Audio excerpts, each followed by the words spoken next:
2025 is set to be a big year for many drivers in the NASCAR Cup Series, but some need a bigger year than others. Today, I'm going to give you 7 drivers who I think need to have more than just a good season. Without further ado, let's get into it.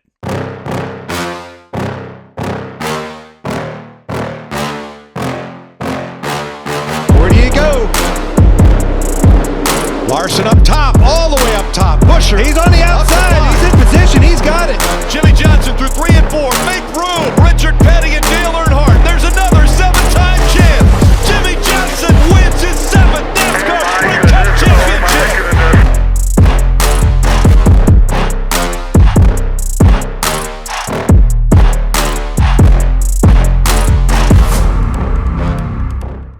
First up on my list is Ty Dillon. Ty Dillon has failed to be above 29th in points in his last 2 full-time seasons. That was with Petty GMS, who won a race with Eric Jones that year, and Spire Motorsports, who's been funneling money like nobody's business. In those last 2 full-time seasons, he's only got 1 top 10 at Bristol Dirt in 2022. The rest of his stats in those 2 seasons, 2 top 5s, 7 top 10s, and a 23 flat average finish.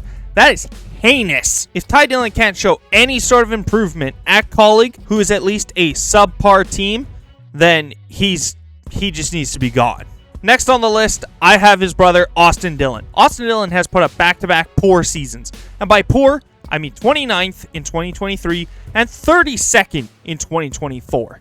Yeah, he has 1 win in those 2 seasons, but Fall Richmond didn't get him into the playoffs, and is arguably one of the dirtiest wins in NASCAR history. He also only has 2 top 5s, 12 top 10s, and has an average finish of 22.2 over those 2 seasons. Many have been saying he should just retire and go into a leadership role at RCR and make room for someone like Austin Hill. If Austin Dillon doesn't perform in 2025, it's going to continue to feed the narrative that he is a silver spoon kid. Next up is John Hunter Nemechek, who's going into his 2nd full-time season at Legacy Motor Club, and honestly, I don't know if things could get any worse. He finished last in points among all full-time drivers in 34th, put up 0 top 5s, 4 top 10s, and had an average finish of 25.4. Silver lining, he did perform really well in the Trucks and Xfinity Series in 2021 through 2023. However, that was in the best cars in the field between Kyle Busch Motorsports and Joe Gibbs Racing. There were already rumors that John Hunter Nemechek could be replaced going into 2025, and if this performance keeps up, those rumors are only going to get louder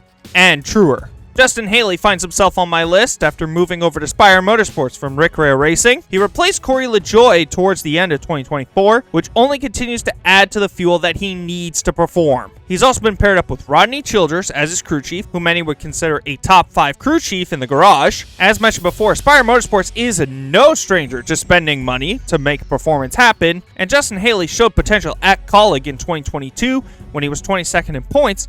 However, in 2023 at Colleague, he was a little less impressive, finishing 26th in points. Justin Haley has everything around him to be successful. Now it's time to show up. The only driver on this list that we know is racing for his job is Daniel Suarez. Daniel Suarez signed a 1-year extension with Trackhouse at the end of 2024, but being constantly outperformed by Ross Chastain in nearly every stat doesn't bode well for him, especially now that they've added Shane Van Gisbergen, and Connor Zilic is waiting in the wings at JRM in the Xfinity Series. Daniel Suarez did win 1 race last year, but this time, I don't think 1 win's going to do it to keep his job. I think he's going to have to win multiple races and make a deep playoff run.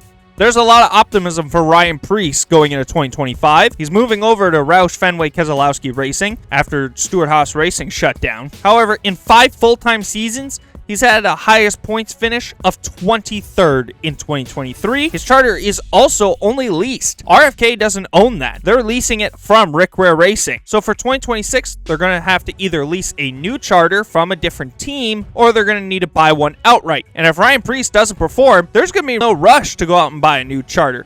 If he doesn't perform, they can just, goodbye. Go. Get. We've heard a lot of talk about the talent that Ryan Preece has. Now it's time for him to show it. The final driver on my list, and arguably the guy who I think needs to perform the most, is Austin Cindric. He's entering his 4th year in the NASCAR Cup Series and is now on a roster with the last 3 champions. Joey Logano has 2 championships, and Ryan Blaney has his own.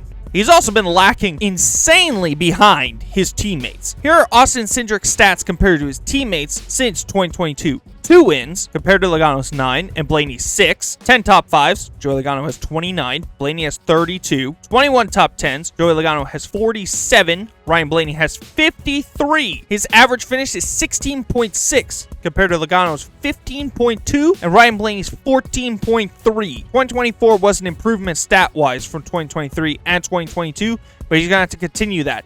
And I think he's finally going to need to win a race that isn't fluky. You can't move Ryan Blaney out of the way. You can't watch him run out of gas. You got to win a race based on pure speed, and we got to say, Austin Cindric won this race legitimately. So there you have it. My 7 drivers who I think need to show up in 2025. Do you agree? Do you think I'm putting too much pressure on one driver or not enough pressure on other drivers? Let me know down in the comment section below. While you're there, I encourage you to like this video and subscribe so you never miss an upload. Until next time, I'm Morgan Weeb. Have a good day, everyone.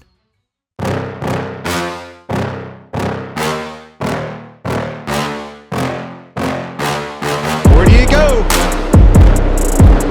Larson up top, all the way up top. Busher, he's on the outside. He's in position. He's got it. Jimmy Johnson through 3 and 4. Make room. Richard Petty and Dale Earnhardt.